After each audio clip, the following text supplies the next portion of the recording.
Greetings, urban farmers, gardeners, and healthy food visionaries. Farmer Greg here, and welcome to the 458th episode of the Urban Farm Podcast, where every day we work together to educate and inspire you to become part of your food revolution. Summer is upon us here in Phoenix, and it's hot. With more people getting skin cancer these days, I'm not willing to take chances with the sun anymore. Before I introduce today's podcast guest, I want to share with you how I stay cool and comfortable working in the summer heat.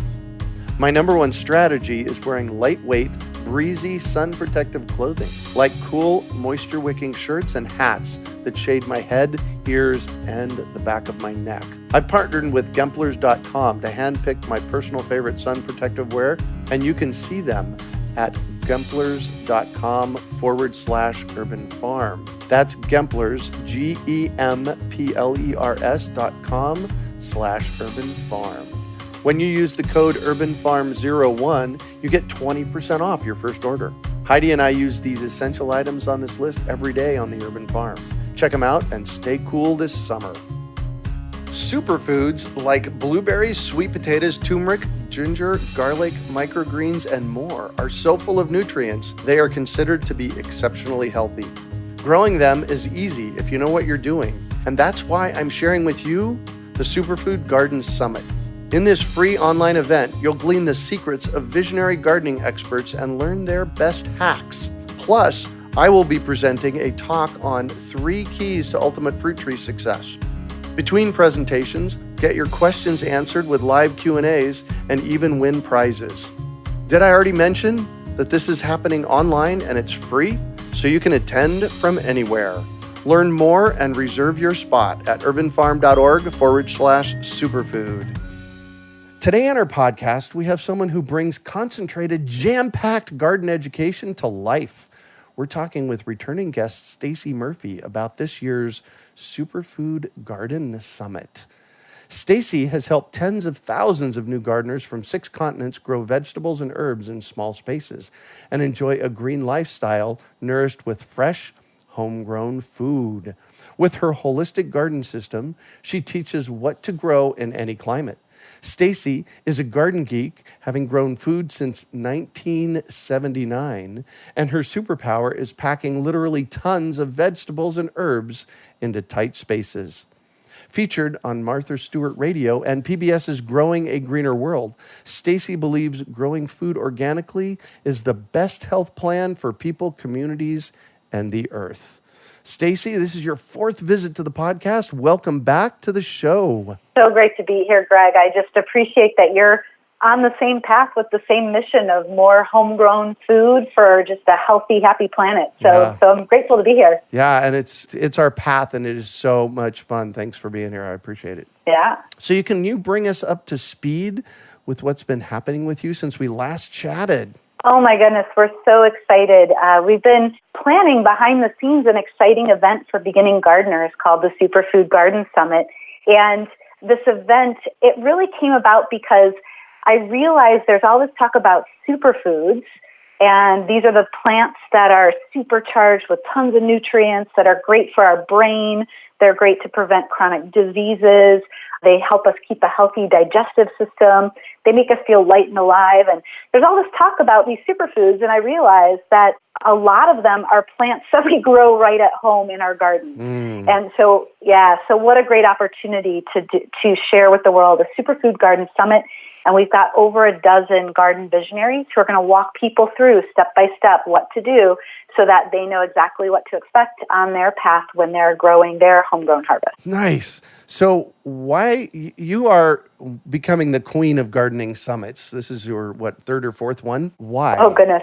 Why do garden summits? So I think garden summits are really important because if you look at the way garden wisdom has been passed down from generation to generation, we've been passing down this wisdom for thousands of years. And the best way to learn how to grow food is to see what's been done before you, because there's thousands of years of people experimenting and working with plants and understanding how plants work. And this is your fastest path to actually having success in the garden is by following the footsteps of the masters that have come before you. And speaking of which, it's like we're all growing food and we're all gaining this plant wisdom. And the importance of a community is so powerful. In nature, it's all about biodiversity, right? And it's about all the plants working together to create a healthy soil, to provide bigger harvests. And so when we come together in a summit and we share all of this wisdom, the combined efforts of all these people to reach hundreds of thousands of people is just really powerful. And then also all the voices, the diverse voices are so important in the food movement. And knowing that wherever you are in the world, there's somebody that's going to speak your language, who's going to talk to your heart and your soul about why gardening is important and exactly how to do it. So I feel like the summit is a really beautiful way to mimic what's going on in nature and all the biodiversity in the garden and the power of that. So you said something really interesting that had me pause a moment ago. It's like, wow. And that is, in previous centuries, this wisdom has been passed down by telling stories. Yeah. And so really what you've done in your summits is you've wrapped up these stories and you share them with many thousands of people. So this is just a new technology way to pass pass this knowledge on. Exactly. 100%. So in thinking back over your past summits, what is one of the most exciting things that you remember? What really spoke to you and said, oh my gosh, this is the reason I do this? Well, I can think of two specific things. So the first is last year's summit, we did something a little bit new, and we use a technology that people can use no matter whether they're in a rural location or in a city, because everybody's got a different Wi-Fi speed. And so we used a technology that everybody could view, and there was a chat box. And inside the chat box, people were talking to each other from all around the world, and they were sharing, besides watching the presentations that were going on, they were sharing tips among each other. And people like you were in the chat box alongside the presentations. So the people who came to the event got to interact with the presenters in real time, which was really exciting. And what happened in that was that people wanted the entire chat box. They wanted that as a book. It was that valuable. Oh, wow. That conversation was that valuable that they wanted access to that for life. And so the community was so strong. And what came out of that community, we also have a Harvest Club membership online. And that's a technology that we use inside the membership to keep people connected. And people just really love it because they can gain so much knowledge from somebody who is on the other side of the world, but actually in a very similar climate as them. Okay, cool. That's number one. You said there were two things that you remembered. Oh, the second thing is I love the story of Gina. So Gina found us last year during the summit, and she got super energized. She's wanted a garden her whole life, and she basically had been dragging her heels a bit and trying to get the perfect place and the perfect, everything aligned. And she kicked herself off, and in the last year, since the last garden summit, she's at a point now where her family never liked vegetables before. They're like, why do you want to grow a garden? What's the point? We don't even like vegetables. And her husband now only wants to harvest the vegetables from the garden to cook with. He's the chef of the family. He's 100% convinced that the garden is delicious. And her daughter, who one day they had to go to the grocery store to pick up some greens for something. They had run out in the garden, and they brought them home and they made them, and her daughter rejected the store-bought greens and said that the garden tasted so much better. So I just love that somebody from last year's summit, it really motivated them to get started on a project that they had been wanting to do their whole life. And they thought that they were in it alone, that their family wasn't going to really enjoy it. And now the family is 100% on board too. So those are the two things that I really look to, and I say that's the reason why we are doing the summit. Yeah, that is one of the big pieces of input that I get in the world as well. We have almost 500 episodes of the podcast going out all over the world, and I hear from people all the time giving me high fives and thank you so much. I didn't know that this existed. So that's a virtual pat on the back for both of us. Yeah, and I'm sure you've heard it before, Greg, where just one thing that you said just changed somebody's life. Mm-hmm. just one sentence, and something clicks, and they take action, and they go for it. So that's why we do this, right? Yeah, exactly. So we have the Superfood Garden Summit coming up this July. I'm actually going to be one of the presenters again this year. I'm very excited about that. On the sign-up page, it says, nourish yourself with 12 of the most nutrient-rich foods on the planet grown right at home. Can you give me a sense of how we make the most nutrient-dense food in our gardens? Yeah, that's a great question. So here's the deal. For a lot of people, when they're just getting started thinking about growing food, like they might be a fresh food lover, but they're not yet a gardener. And what I go back to is a lot of people don't necessarily know that when the plant is cut, when something is harvested from the garden, that plant or that food that just got harvested, it begins to die a little bit every moment. And so when you think about the food at the grocery store, it's essentially been on trucks and on the shelves for several weeks, and it's been dying a little bit every day, and those nutrients are being lost a little bit at a time. So really, the big thing here is that by growing them at home, that's a huge step. You're greatly diminishing the distance between the harvest and your plate. It can literally be picking something and putting it in your mouth. That can be how short it could be from plant to harvest or plant to eating. Plus, it tastes better, right? Right, and so that's what I like to share with people is all of those nutrients. That's where the flavor comes from. So by growing it right at home, everything always tastes better. So we'll share with you during the Superfood Garden Summit, we have a soil expert to show you exactly what you need to do in your garden in order to make sure that you get the most nutrient-dense food that you're growing right in your garden. Nice. So we have a soil expert and we have a fruit tree aficionado. That would be me. Who else do we have on the summit? Yeah, so we've got people talking, and I just want to give a shout out to farmers for all their work over the years of passing on organic traditions from generation to generation. So we've got a series of farmers, professional farmers, who are growing things like sweet potatoes, elderberries, garlic, and those folks will be joining us on the summit. We've got people who are professional homesteaders like Melissa Norris, who's going to be talking about blueberries, who are like a supercharged food right there. We've got gardeners, home gardeners, who are just master gardeners, people like Kevin Espiritu, who's going to share microgreens, which are an important part of people's diet as well. And we've got lots of medicinal herbalists who are going to share their knowledge as well for how to address a lot of common ailments. Awesome. And I just recently interfaced with Kevin. What a riot he is. We've got a couple of podcasts coming out with his content. So he's going to be a great presenter for you. Yeah, and I should say that there's one presentation that I'm pretty excited for, and I just want to give a little shout out here to an ancient superfood that has just been rediscovered, and that is tiger nuts. And it's got a funny name. What's the name of it? Tiger nuts. Tiger nuts. Okay. And we won't give it away here. You should come check it out at the summit. But it's an ancient superfood that people are just now discovering, and it grows like a weed. Oh, nice. Nice. So of these 12 most nutrient-rich foods that we can grow right at home, what's your favorite?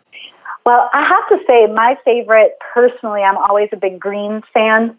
And the reason I'm a big greens fan, so when I say greens, I'm talking about both microgreens, but also all of your green plants like kale and collard and chard. We're going to go through those plants at the summit, as well as some celery and parsley, growing a sort of 5-flavor green garden. And the reason why I love greens is, as a whole, once you know how to grow one of them, you know how to grow most of them. Mm-hmm. Absolutely. Yeah, and they don't take up a whole lot of space. So really you can grow them anywhere. And the microgreens you can even grow indoors. If you have no outdoor space, you can grow them right on your countertop. And, they're fast. A lot of the greens, once you plant them, you can start harvesting them almost immediately. And microgreens are ready in about 2 weeks. So those plants are always my favorite because they're just chock full of B vitamins, they're great for you, and then they're just so easy and you don't need a lot of space. So those are always my number one go-to plants whenever anybody says, what should I begin with? They're easy. That's where anybody should begin. On the other end of the spectrum, the other really interesting vegetable for me is sweet potatoes. And it takes longer to grow a sweet potato. So you have to wait a good 90 days to grow sweet potatoes. But that waiting is so worth it because sweet potatoes are basically one of the most nutrient-dense plants or vegetables on the planet. I've heard that I'm not a nutritionist, I'm not a doctor, I don't claim to be one on the internet, but I've heard that you can pretty much exist off of sweet potatoes and get most of your nutrients. Wow. So, people think about all their fiber. It's a lot of fiber. It's your complex carbohydrates. It's got 400% of your vitamin A. It's got 12% of your potassium. So the same amount of potassium in a banana you can get in a cup of sweet potato.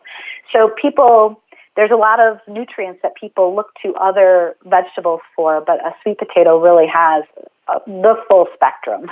Wow. And they're fairly simple to grow. Yeah, the beautiful part of sweet potato, you do have to wait. You have to have a little bit of patience, but during that time, you really don't have to do anything. As long as you have temperatures that are warmer, you basically just let it grow. And what's really cool about John Moody, who's going to be talking about sweet potatoes on the summit, is he shares a couple tips for growing them in containers. So you don't even need a yard to grow them. You can grow them right on a porch. Nice. And he also shares his methods for getting 5 times the harvest from a single plant than many other growers because he's been a farmer of sweet potatoes for lots of years. Well, one of the things, so sweet potatoes just grow wild in the yard here at the Urban Farm. That's amazing. Yeah, right in the middle of Phoenix. And I can imagine some of those tips might be because one of the things that happens with a sweet potato is you plant it and then it starts spreading. And the more it spreads, the more it spreads out the size of the sweet potatoes. They get smaller and they get more spread out. So I would think maybe concentrating sweet potatoes in containers would have them be more prolific. You are right on track, and he'll share more on the summit. Yeah. Excellent. I just made that up. The beauty part is once you know how plants work and you watch and you observe, you start to see some of these tricks unfold for yourself, right? Yeah, exactly. And, I tell people all the time that growing food is one great big grand adventure, an experiment. You just need to jump in and observe a lot, and try something. It's just a plant. Figure it out, right? And I like to add on to that is oftentimes when we're growing a vegetable garden, people think about the yield being the harvest. They're like, oh, I'm growing this because I want the tomato or I want the sweet potato or I want the greens. And so then they measure their success based on whether or not they got what they think they should get out of the harvest. But the reality is it's like, who are you becoming and how much fun are you having in this process and what are you learning? And oftentimes those are just as exciting in terms of what you get out of the process. Yeah. Cool. And so I'm on your Superfood Garden Summit website, and I see that you're presenting simple ginger and turmeric for the garden in garden containers. Tell me about that. This was a presentation that I was really inspired to put together because I realized that so many of the superfoods that are out there, there's actually not a lot of information online about how to grow these successfully. And so there's some plants that are well loved, and there's tons of videos online, tons of do-it-yourself. And what I was noticing about ginger and turmeric is that because it takes a little bit longer for this plant to really produce, that there wasn't as much good information online. So I wanted to do a presentation to show people how simple it can be. And ginger and turmeric are very similar in the way that they grow. And they are generally similar to sweet potatoes in that they are a waiting game if you know what they like. So during that presentation, I'm going to share with folks the kind of habitat to put those plants in and how to grow them throughout the year. You can bring them indoors and outdoors, and I'm going to share all of that during that presentation. You've interfaced with tens of thousands of people around the world. You've put on 4 or 5 or 6 summits. You've had an opportunity to meet and talk to a lot of people. What is your number one lesson in all this? Yeah, my number one lesson is really simple. It's this. When there is a will, there is a way. And I'm sure somebody much smarter said that before I ever said that. Mm-hmm. But when you think about all the climates of the world, what happens when new people start thinking about growing food is they start to say, oh, well, that works for them over there because they have that climate. Or, oh, that could never work for me. My growing season is too short. Oh, that could never work for me. I live in the mountains and every day it's a different climate. Oh, I live in Florida and it's so hot and humid.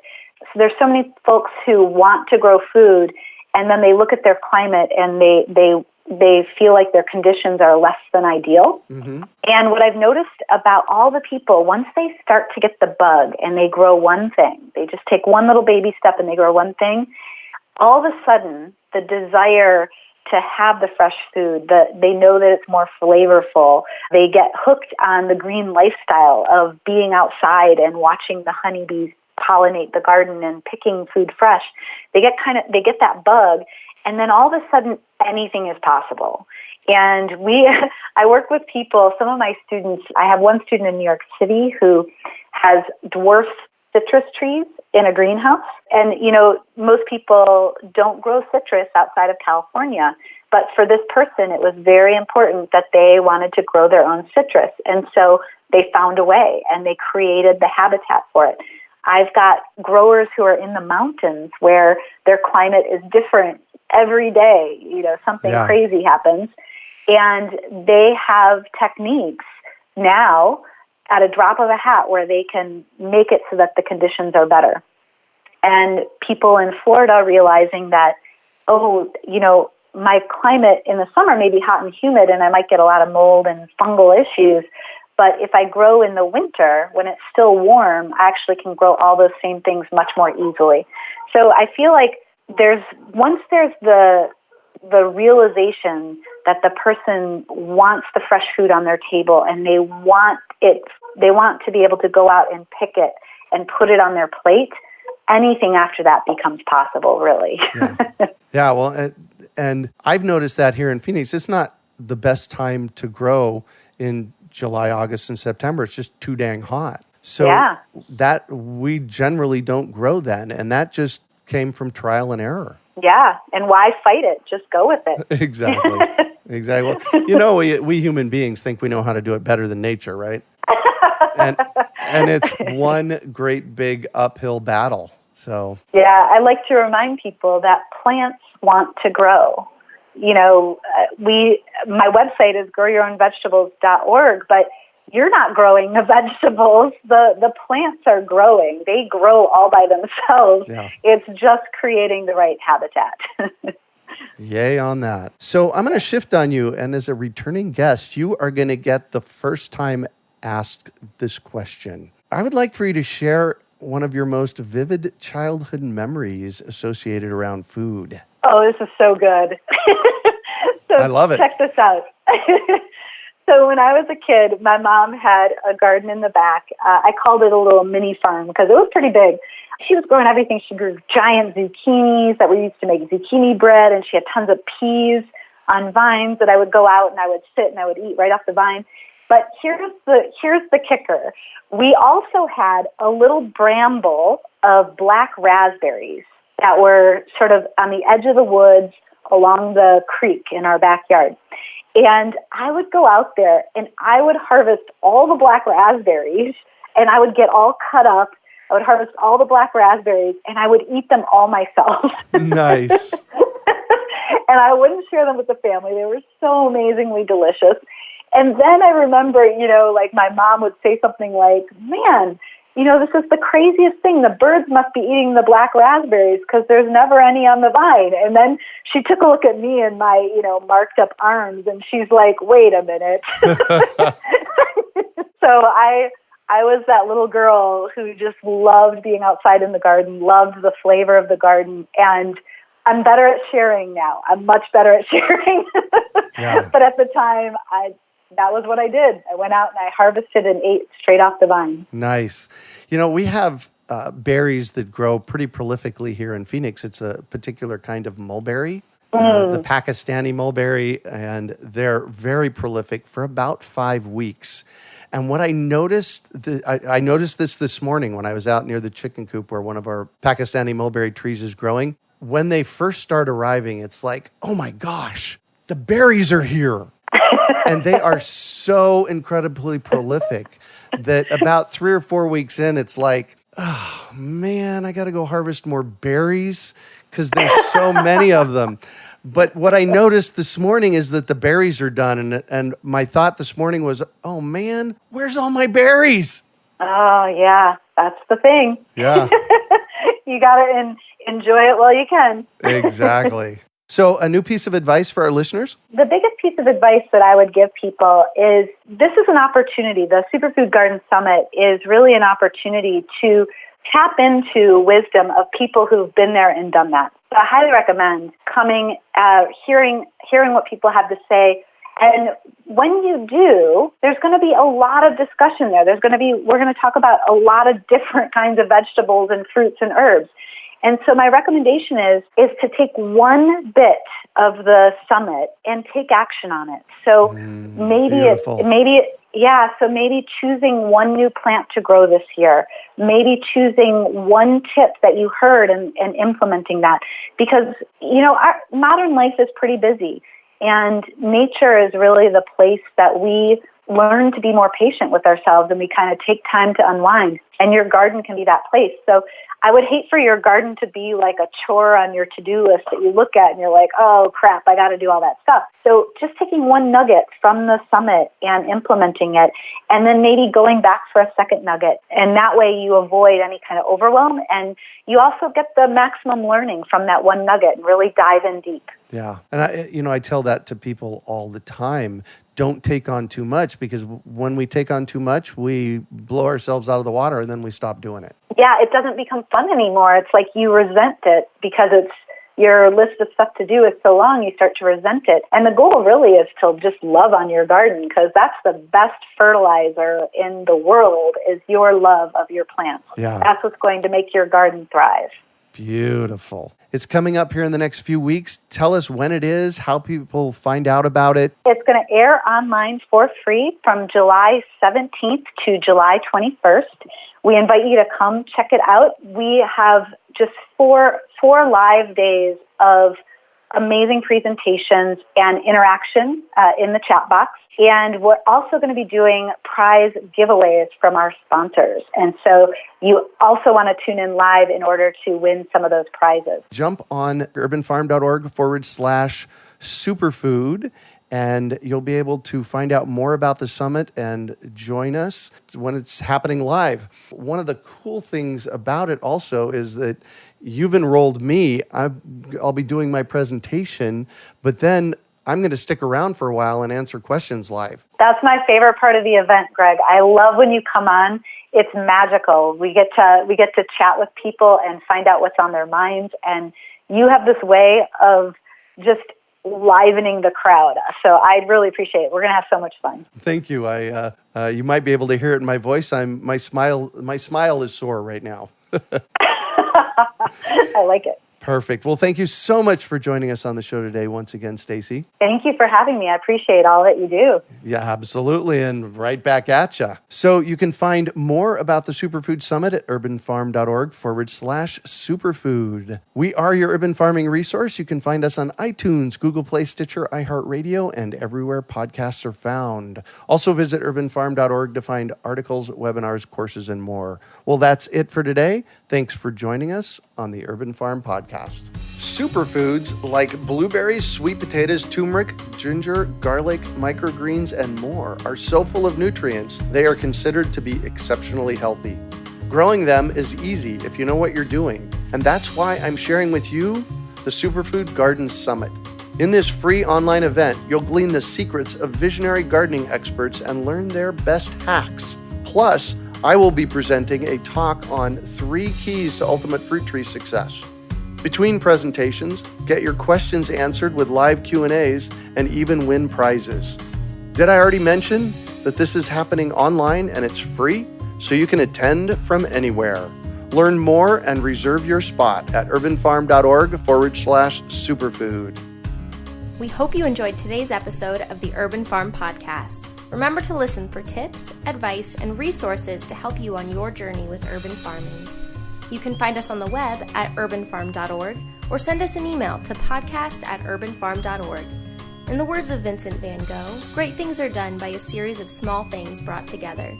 Be encouraged that with each lesson learned and skill developed, you are one step closer in the direction of your dreams.